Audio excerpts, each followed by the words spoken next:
Hi there, it's the 81st anniversary of D-Day, and I'd like to show you the pre-battle sequence for D-Day paratroopers behind the Atlantic Wall.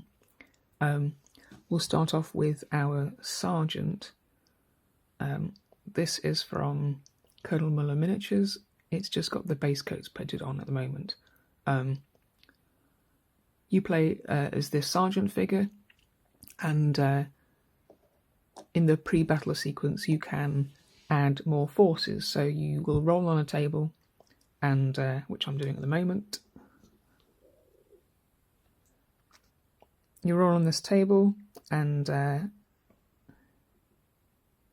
you add more friendly forces. So I've got some dice.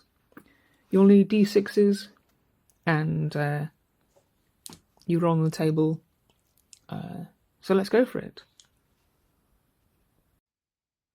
In the pre-battle phase, the way you get friendly forces, or encounters should I say, is by rolling on the cricket table. The cricket is to represent meeting unknown forces and signalling if you're friend or foe. This happens in the pre-battle stage.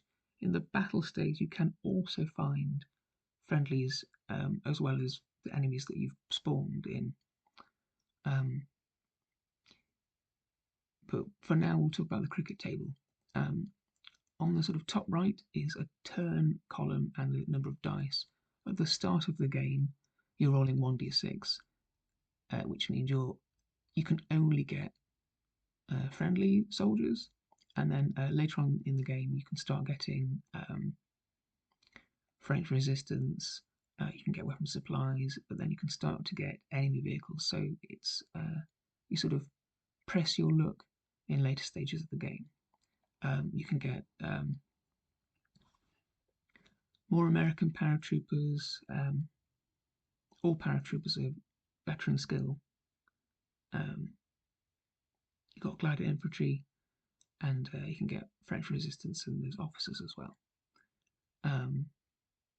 So what we'll do is we'll roll 1d6, because we'll say this is turn 1. We'll roll 1d6 and we'll see what we get out of the start of the list. So I'll go do that now.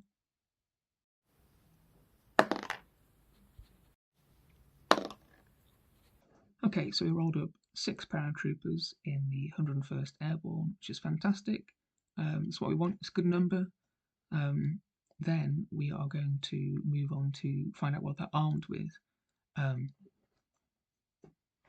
Friendly soldiers, because there are generally fewer of them, we'll roll on these tables, but German forces we will roll for how many soldiers there are, and then we'll look at a table and I'll tell you sort of the ratios that they are equipped with weapons. So we'll go and roll 2d6 4 times to see which weapons we get up, and then we'll see what we've got.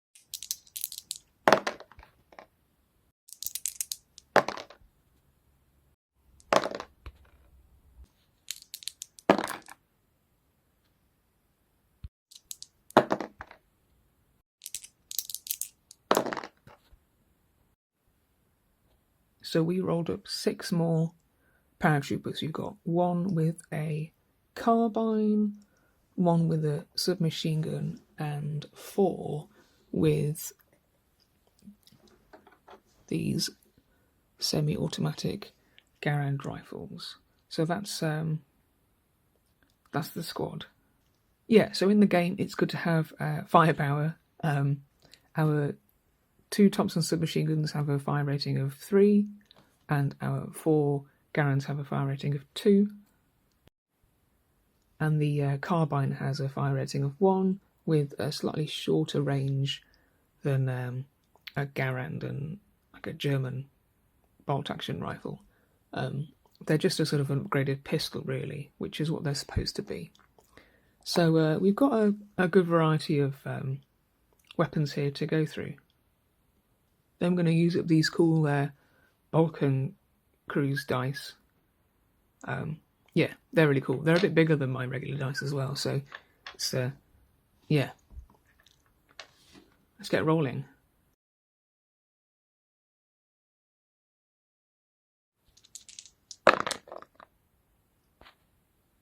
Okay, so that's 7 green enemy soldiers, which is good.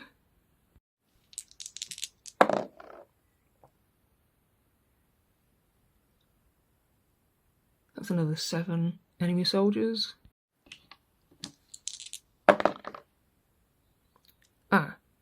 And 5 regular enemy soldiers. Okay, so we've got 11 green enemy soldiers. I'm using the Blitzkrieg Germans to represent green, so it's easy to tell on the tabletop between a green soldier and a regular soldier using the German Grenadiers. So I've got 2 submachine guns, what's that? 7 with bolt-action rifles and a light machine gun. And we've got 5 German Grenadiers representing regular infantry. One of them's armed with a STG-44, but I'm going to count that as a submachine gun. So we've got 2 submachine guns here and 3 bolt-action rifles. And this is the final. We've got 7 paratroopers versus 16. And if we're just looking at shots-wise, the number of bullets that you can fire each game, we've got 7 guys can shoot 15 times, and 16 people can shoot 25. So the Americans do get a help by having semi-automatic weapons that can fire, well, twice, while a bolt-action rifle can fire once. So that was a rundown of how to create your squad and the enemy in the cricket phase and the enemy generation tables. You can check out D-Day Paratroopers Behind the Atlantic Wall for free. It's pay what you want in the month of June. It's on Wargames Vault.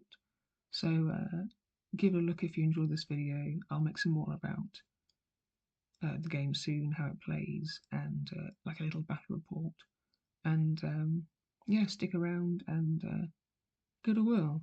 Cheers. See you next time.